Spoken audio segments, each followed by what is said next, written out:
Quero cumprimentar a igreja na paz do Senhor Jesus. Amém. Cumprimento a igreja na paz do Senhor Jesus. Amém. Queridos, senta um pouquinho. Para mim é motivo de muita alegria poder retornar essa casa de oração. Muito feliz com tudo que Deus tem feito aqui. Vamos, que coisa linda, né? Ver a obra da igreja avançando, a tenda se alargando, e que Deus possa continuar abençoando esse ministério em geral, né? Porque ninguém faz nada sozinho. Era para ser o pastor Álvaro, o pastor Luiz, os nossos irmãos ali da tribuna, reverendo Israel, reverendo, né, pastor?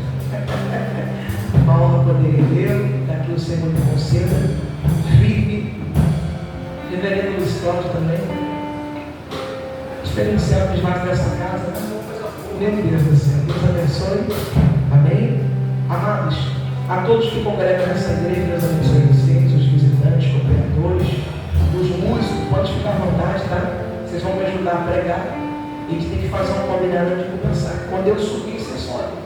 Mas quando eu descer, você desce também, me deixa sozinho, tá? Tem que ser combinado. Me ajuda a pregar aí. Amados, sem mais delongas, mas eu prometo não me falar aos irmãos, quero ser bem objetivo. Sempre quando eu vou ministrar, eu faço questão de informar algumas coisas. Você vê que os vasos aqui da casa eles são altamente pentecostais, né? E aí, o motor aqui é 1.0, Alexandre, entendeu? A gente vai devagar, né? Mas daqui a pouco a gente chega lá. Então eu peço aos irmãos que prestem muita atenção àquilo que o Senhor tem para falar através de nós. Eu tenho certeza que Deus já falou ao seu coração. O Senhor só vai complementar aquilo que Ele já tem falado. Amém? Pega a sua Bíblia, por gentileza, e abra comigo no livro de Neemias, capítulo de número 6, e apenas o verso de número 9. Glória seja dada ao Senhor. Neemias capítulo 6, e o verso de número 9 apenas.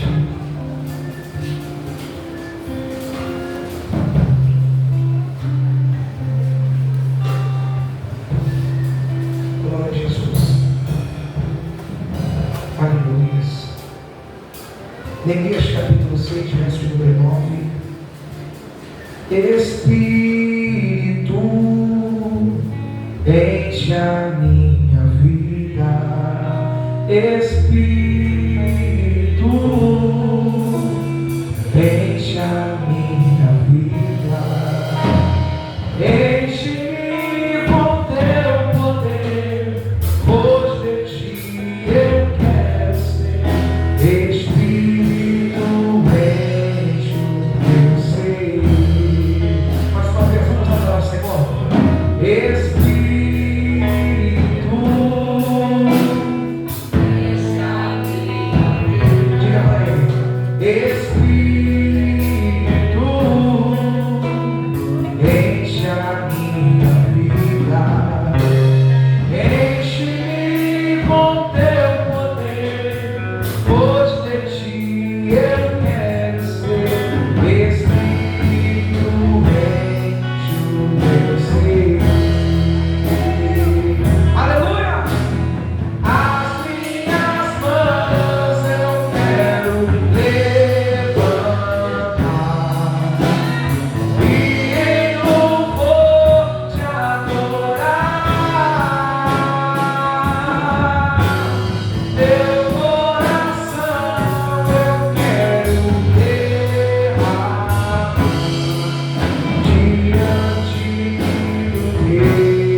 verso 9, dê um sinal de amém? Amém. Diz assim a palavra do bom mestre: porque todos eles procuravam atemorizar, dizendo: as suas mãos largarão a obra, não se efetuará.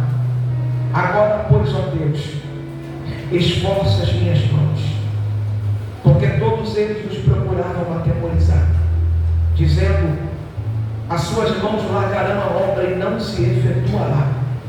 Agora, pois, ó Deus, esforça as minhas mãos. Pode se assentar. Me presta alguns minutos da sua atenção. E eu prometo entregar o microfone para quem é de direito. Amados, o versículo que nós acabamos de ler fala-nos acerca da história desse grande homem de Deus chamado Elias.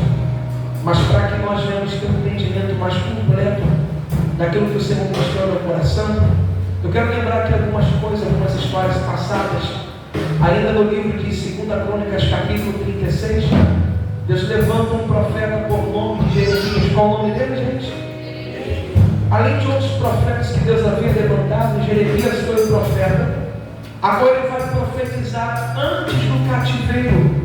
O Senhor havia levantado Jeremias com um único propósito: informar ao povo que era necessário um arrependimento, porque senão o Senhor iria castigá-lo eles, não apenas com uma vara, mas uma vara de ferro. Vale lembrar a todos aqui jovens anciões, todo mundo já passou por essa fase de apanhar com vara de goiaba. Dói demais. Se vara de goiaba dói, pastor, imagina uma vara de ferro. Então o que Deus está expressando aqui, pastor, é que a correção seria muito severa. Porque toda vez que Deus levanta um profeta, é Deus querendo dar para o povo uma segunda chance. Toda vez que Deus levanta alguém, não é para envergonhar, não é para deixar triste. É Deus dizendo: eu estou te dando uma segunda oportunidade. Mas, pois bem, diz a Bíblia que por diversas vezes que Jeremias se levantava para profetizar, o rei Zedequias, com a sua comitiva, zombava da cara do profeta, ria da profecia do profeta. Por diversas vezes Jeremias se entristeceu demais. O ministério desse profeta foi marcado com muitas lágrimas e com muita dor. Um dia ele, já cansado de tanto sofrimento, ele olha para Deus e diz: Senhor, o Senhor me iludiu. Porque Jeremias não sabia, irmão, que o ministério era algo árduo. É muitas pessoas que olham para a vida de um pastor, para a vida de alguém do ministério e dizem: é fácil ser pastor. É mesmo? É só mandar você que acha. Tem hora que o pastor sofre calado, chora sozinho, e muitas vezes tem que resolver um problema que não foi nem ele que arrumou. Então Jeremias, cansado do ministério, por diversas vezes ele tentou abandonar, mas ele diz: não tem como deixar de falar, porque as suas palavras ardem dos meus ossos.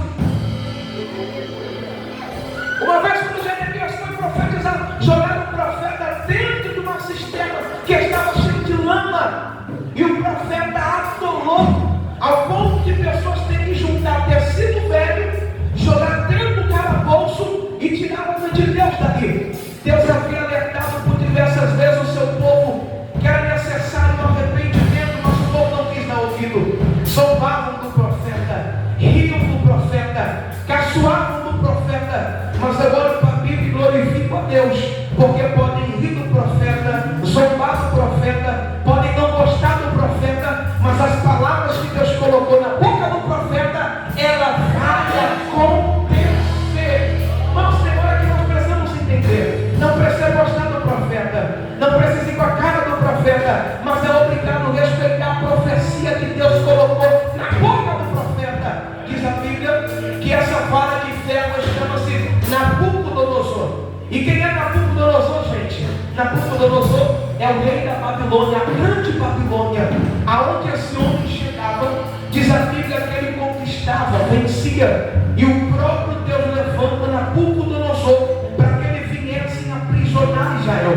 E Israel iria ficar em um cativeiro que duraria um período de aproximadamente 70 anos. Quantos anos, igreja? 70 anos, segundo os estudiosos, é o tempo de uma geração. Então nós podemos tirar uma lição daqui, que nesse tempo pessoas nasceram, cresceram e morreram, e o povo ainda estava aprisionado. Mas perceba que quando o Senhor fala de uma provação, o Senhor também registra que existe um prazo de validade para esta prova. Eu não sei se você vai Mas Deus está alertando o povo que tem uma grande provação para chegar. Mas o povo deveria descansar o coração, pastor. Por quê? Tem prova, mas esta prova tem data de validade. Alguém levantou a mão para se profetizar aqui? Eu estou dizendo para você, essa noite, que talvez você chegou nesse culto aqui e disse, pregador, é mole para você. Você não sabe o que eu estou passando. Você não sabe o que eu estou enfrentando. Mas eu preciso ser profeta de Deus para você essa noite. Essa provação, ela tem data de validade para acabar. Eu não sei se você tem coragem de levantar essa mão, mas eu vou profetizar. Está chegando o tempo e Deus irá te surpreender. Passa-se 70 anos e alguns registros marcam essa história. Porque por diversas vezes você vê alguém registrando que alguém chegava com os crentes lá e dizia, cante! Eles vão cantar o quê? Se nós estamos longe da nossa pátria, pendurado as harpas nos salgueiros. E Davi vai registrar que quando Deus restaurou a sorte, eles estávamos como quem sonhava. Mas olha para cá, lembra que Deus disse que tinha uma data de validade para acabar essa aprovação? Tempos depois, diz a Bíblia que Deus levanta um homem por nome de Ciro. Qual o nome do homem, né? E aqui vai chocar agora a gente. Porque quem é Ciro, pastor Luiz? Ciro é pagão. Ciro não frequenta nossos cultos. Ciro não vem para o culto segunda-feira. Ciro não vai para a igreja. E quando Deus vai apresentar Ciro, Deus chama ele de erudito. Ciro é gente que nós não estamos acostumados a ver. Ciro é gente que nós não compartilhamos o sentimento. Ciro é alguém que nós não temos o mesmo ideal. Ciro não participa dos caráteres e dos princípios cristãos. Mas Deus resolveu pegar Ciro para fazer uma grande obra. E aqui está o problema que muitas vezes nós caímos nisso. Por quê? Muitas vezes nós rejeitamos quem Deus está recebendo e recebemos quem Deus já rejeitou. Olhar para Ciro é um choque de realidade. Por quê? Porque nós queremos pontuar a Deus quem Deus vai levantar. Nós queremos mostrar para Deus quem é que Deus tem que usar. E quando Deus levanta Ciro, Deus está dando um choque de realidade para a igreja. O quê? Eu levanto quem eu quero, eu uso quem eu quero, da forma que eu quero. Ciro libera Israel para a primeira deportação para Jerusalém. E como que estava Jerusalém quando a Babilônia chegou? Simples. Teve pelo menos quase 3 épocas. Nabucodonosor pega a primeira família real, pega a população e por último, ele deixa lá os mais pobres. Para quê? Para viver uma grande miséria. Então Jerusalém está destruída, o templo está destruído e o povo está numa extrema pobreza. Deus levanta Ciro para cumprir um propósito. Então olhar para Ciro é entender que quando Deus quer usar alguém, Deus usa para abençoar. Quando Deus quer usar alguém para um propósito, não importa quem seja. Tem momento que até o jumento fala. E profeta está cego. Meu Deus do céu. Olha para cá. Então Ciro resolve liberar o povo. E na primeira deportação, Zorobabel vai comandar. Quando ele vai comandar essa primeira deportação, qual é a intenção deles? É repovoar de novo a cidade e reconstruir o templo que estava em ruínas. Diz a Bíblia que na segunda deportação com Esdras, que é escriba e publicano, diz a Bíblia, diz sacerdote, quando ele chega lá, começa-se então construir de novo a igreja que estava quebrada. Pastor, não tinha culto, não tinha Páscoa, não tinha celebração, mas quando eles chegaram lá, eles estão dizendo, vai voltar de novo escuro para esse lugar, vai voltar de novo celebração para esta terra, momentos de alegria vai voltar a acontecer. Só que no meio da obra, começou a ter falta de recursos. Então, se a intenção era construir a igreja, começaram a abandonar a obra do Senhor e começaram a construir a sua própria casa. É nesse cenário que Ageu e Zacarias vai aparecer. Lembra de Ageu? A gente prega muito sobre ele. Ele começa a olhar para o povo e perceber que o povo deixou de fazer a obra do Senhor e começou a fazer a sua própria obra, construir a sua própria casa. E olha o que Ageu vai dizer: vocês não estão entendendo? Por quê? O povo estava plantando sem semente,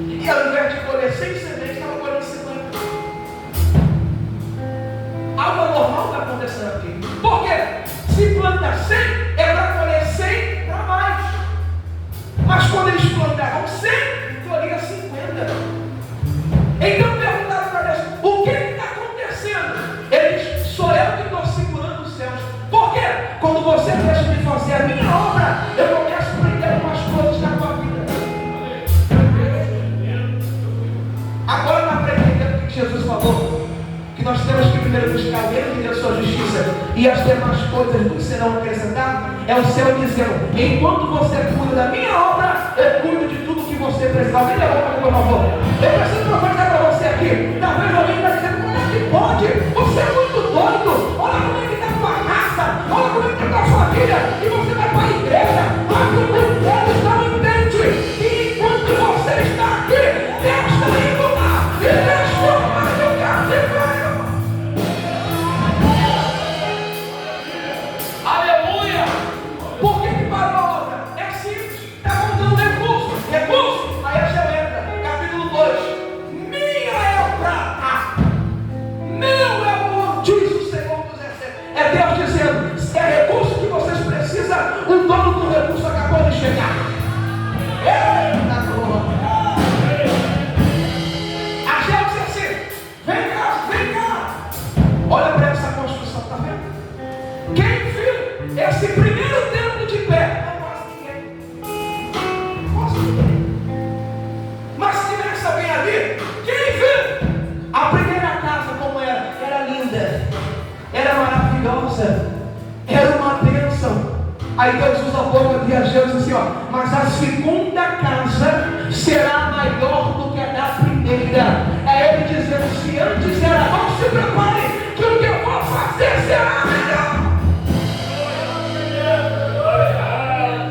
A igreja está de pé, o templo está de pé, a restauração voltou para Jerusalém, e agora começou todo mundo a seguir a sua vida, a normalidade, importação, exportação, gente entra, gente sai, começou a comercializar a cidade, os portos marítimos, e nenhuma dessas levas, porque ainda estava em restauração, diz a Bíblia, que um homem, por nome de Neemias, qual o nome dele, gente? Qual o nome dele, gente? Neemias trabalhava em Suzã, na casa do rei Artaxerxes, e diz a Bíblia que ele era copeiro, ele pegava e servia o vinho na mão do rei. E perceba, todos que têm essa função, no mínimo, tem que se sentir honrado, porque trabalhar para o rei é uma alegria.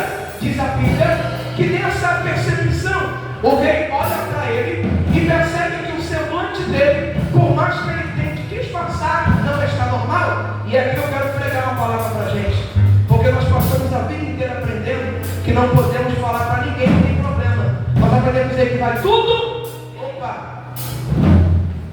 Me ouça, por favor, faça um fundo melancólico aí, guitarrista, melancólico, para eles chorarem. Olha para cá, por favor, gente. Da onde que nós tiramos isso? Da Sulamita. Lembra dela?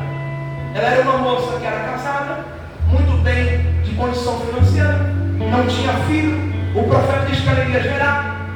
Quando gerou a criança, foi para o campo trabalhar com o pai, acabou sentindo muitas dores na cabeça e infelizmente veio a óbito dentro de casa.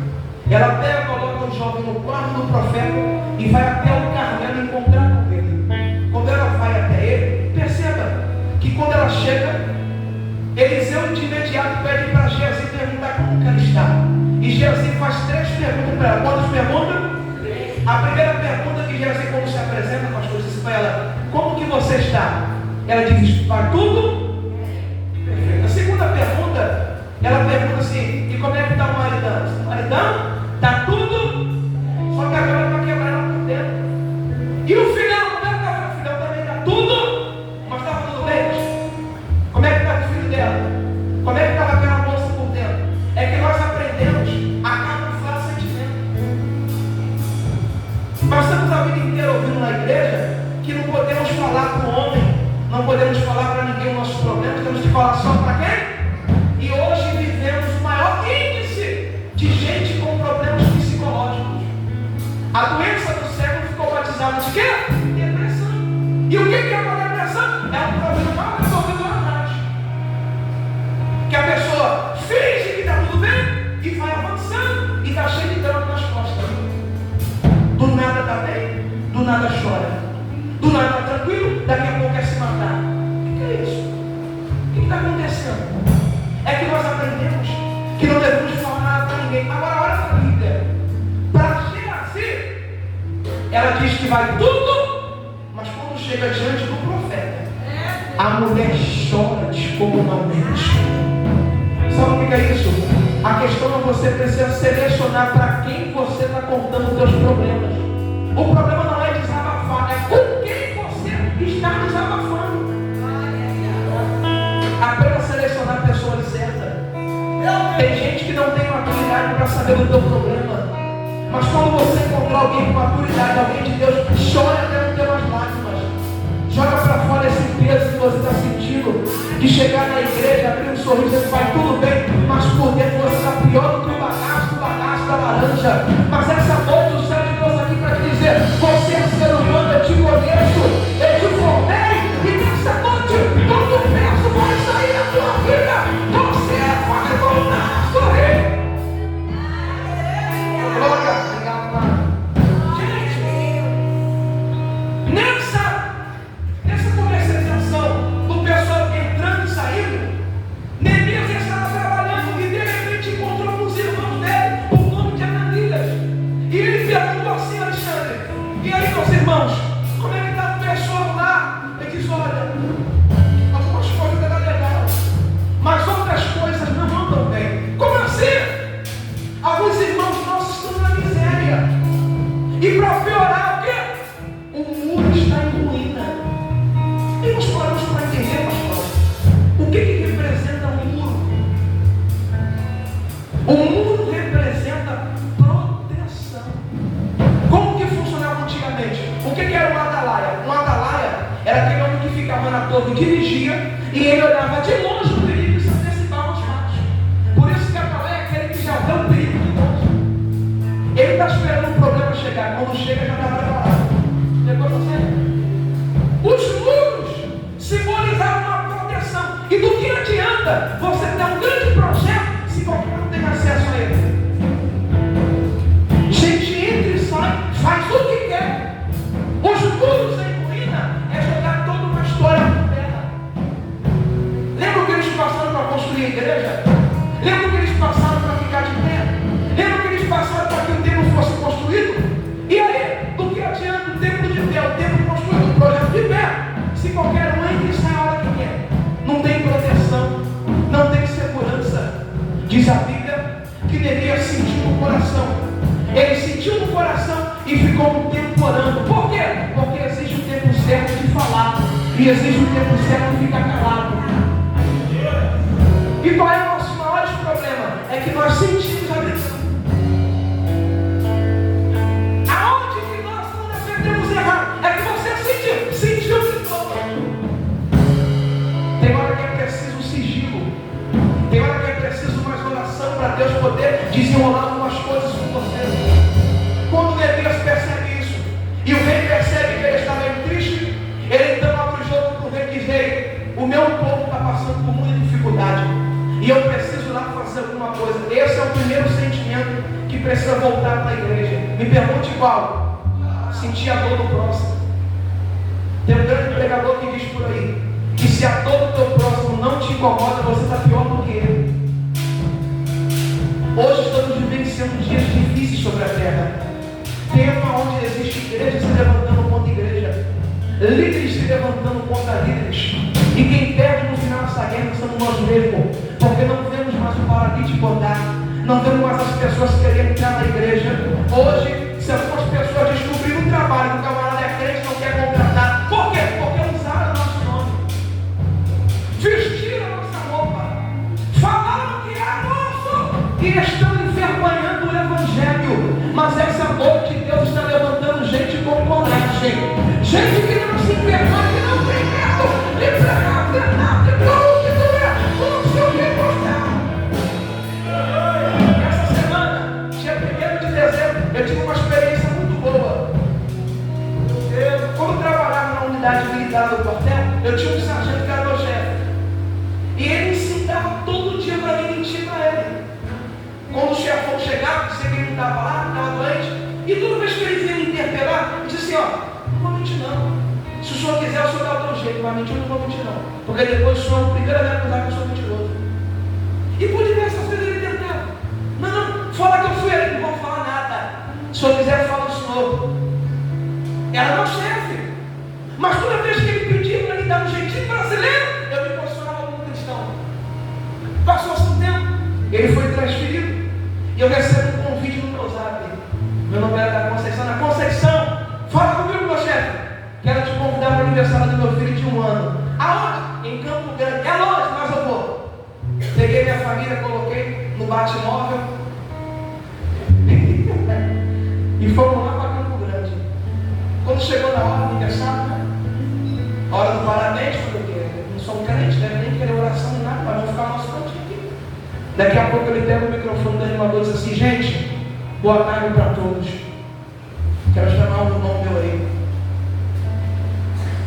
Eu não sou irmão dele. Conceição.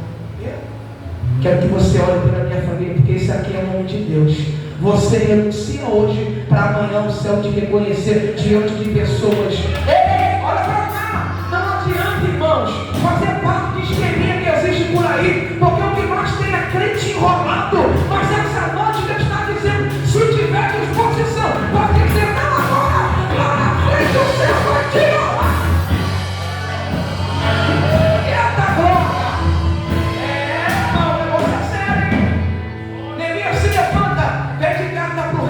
Pede recurso para o rei e ele vai construir um muro porque ele tem uma missão. Ele sente a dor do próximo, irmão. E pelo amor de Deus, eu não consigo acreditar que tem gente que se alegra com a queda dos outros, que tem gente que fica feliz quando descobre que alguém foi embora. Nós não podemos perder ninguém vai mais ficar para trás. É tempo da igreja se levantar, é tempo de nós se revestirmos. Quando Neemias vai começar o projeto, é que eu quero que você entenda, irmão. Toda vez que você colocar no teu coração que você vai se levantar, você precisa entender que vai começar a aparecer obstáculo, não é de longe. Porque nós estamos preparados quando o inimigo que é declarado fala que é inimigo. E aqueles que estão de perto, que sorri com você, finge que está tudo bem, mas por detrás está intentando mal. Um pastor hoje, melhor dizendo, o pastor Moisés de Coutinho, ele falou o seguinte: que tem gente que é capaz de chorar com você na tua prova, mas não tem condição de sorrir com a tua alegria. Parece que é mais difícil para algumas pessoas se alegrar com a tua vitória. Que geração é essa que nós estamos vivenciando? Neemias coloca um propósito no coração e Sanbalat e Tobias se apresenta primeiramente, pastor, como um ajudante. E Neemias, como é que está? Tudo bem. Vai fazer o quê? A obra. Nós vamos te ajudar nessa obra. Só que Deus, Ele dá visão para quem entende o propósito. Toda vez que Sanbalat e Tobias se apresentavam, o céu já tinha falado para ele: tem gente infiltrada querendo acabar com o projeto.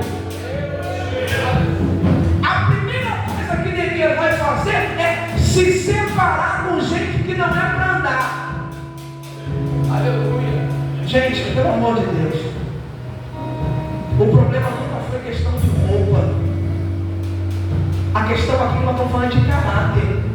Chega de crente camaleão nas igrejas, que no mínimo consegue dar glória e falar línguas, mas quando está na rodinha da escola fala palavrão. Chega de crente camaleão no nosso tempo. O quê? Que pega o microfone e diz glória, mas quando está na rodinha dos escarnecedores é pior do que o ímpio. Está na hora da igreja se levantar como autoridade e aprender a se separar, porque o crente tem que ser separado. Neemias saiu do grupinho, mano. Sanbalat dormia do lado de lá e ele do lado de cá. E olha o que a Bíblia vai dizer quando ele começa a preparar os muros. Eles começam a dizer que Neemias estava querendo se proclamar rei para querer tomar o lugar do rei. Só que olha como é que Deus é bom. Quando Neemias vai cumprir o projeto, antecipadamente, Deus já havia dado a estratégia para ele que ele deveria fazer. Porque aquilo que é de Deus vai dar certo. Aquilo que é de Deus vai dar certo. Você quer um exemplo bíblico? Os apóstolos começaram a pregar na cidade. Daqui a pouco prenderam eles, levaram para Gamaliel, da lei, e disse assim: olha, esses homens estão pregando aqui no tal de Cristo. É para fazer o que com eles? Gamaliel disse: fica tranquilo. Já houve movimentos aqui na cidade. Ele fala de Judas e Teudas, dois homens que se levantaram, pregando por lá, mas com um pouco de tempo tudo se desfez. Não deu nada certo, seguiu cada um para o canto, fala: se o que esses homens estão pregando for dos homens, com certeza vai se desfazer sozinho. Mas se o que eles estão falando são de Deus, ninguém vai conseguir parar. Gente, entende isso aqui? Qual é o nosso maior problema? É que a gente sente muito no coração. Eu senti no coração. Você sentiu no coração? Ou foi Deus que colocou no teu coração? Porque estão trocando hoje o que Deus quer com aquilo que nós queremos. Quando Deus disse para Neemias, Deus entregou para ele a planta. Deus nunca vai te dar um projeto sem primeiro te dar os riscos e a proteção para prevenir os riscos. Quando Neemias começou o projeto, diz a Bíblia, quem já pegou carta, já pegou autorização, porque o homem de Deus tem que andar certo. O homem de Deus tem que andar certo. Quando começou a obra, olha o que aconteceu, presbítero Luiz Cláudio. Começaram a se infiltrar dentro da obra e Deus deu o direcionamento para Neemias, que era necessário colocar vigia e colocar gente armada. Mas aonde que veio o problema? De fora? Não. Entraram dentro do projeto, fingiram que estavam felizes com o projeto, disseram que queriam ajudar o projeto, mas a intenção era matar o projeto. Quando Neemias descobriu, Neemias se levanta, expulsa, acaba com o problema. E lá do outro lado, em Neemias capítulo 6, olha o que a Bíblia diz: que mandaram mensagem para ele, não uma, não duas, não três, não quatro, diversas vezes dizendo: Neemias, vem para cá. E olha o que Neemias fala: eu não posso parar a obra, pois estou fazendo uma grande obra e eu não vou parar. Gente, se coloca de pé comigo, por favor, estou finalizando. Olha o que o versículo 9 fala: eles tentaram nos atemorizar. Eles falaram que nós não vamos concluir a obra. E nesse mesmo versículo 9, Neemias faz uma oração. Olha o que ele diz: Senhor, me dá força. Para quê? Para concluir esta obra. Posso falar a verdade para você, irmão? Tem dia que nós estamos cansados de lutar. Tem dia que dá vontade de sumir. Tem dia que dá vontade de jogar tudo pro alto e desaparecer. Nós somos seres humanos, irmãos. E eu acho que eu já falei isso aqui na outra vez que eu preguei. E aonde eu vou, isso me marca muito. Porque nós precisamos entender que precisamos pedir ajuda, que precisamos de oração, que precisamos se revestir. Hoje eu acabei de postar, antes de vir para cá, eu achei essa palavra guardada no meu álbum e aquilo muito me edificou. Nós estamos vivenciando as 3 pressões. A primeira pressão é depressão, é uma pressão do passado. A segunda pressão é o estresse, que é uma pressão do presente. E nós tivemos também a última pressão, Jael, que é a ansiedade, a pressão do futuro. Como é que nós vamos resolver isso, pastor Álvaro? Se no passado nós não temos mais acesso. Ontem foi o meu passado, hoje é o meu presente e amanhã será o meu. Só que nós, quando chegar amanhã, será o nosso presente de novo. E o hoje já será o nosso passado. Nós vivemos sempre um constante presente e futuro. Só que, pastor Luiz, como é que eu vou resolver uma coisa que está lá atrás se o tempo não volta? E como que eu vou resolver ela com o meu futuro, Israel, se ele ainda nem chegou? Só que a Bíblia tem resposta para tudo. A Bíblia diz que Deus é o mesmo ontem, Deus é o mesmo hoje e será eternamente Deus. Ele visita o teu passado, prepara o teu presente para você viver um futuro maravilhoso na presença de Deus. E a minha oração hoje aqui é que Deus te dê força, que Deus me dê força. Para quê? Para suportar até o final. O diabo está torcendo que você vai parar, o diabo está torcendo que você vai entregar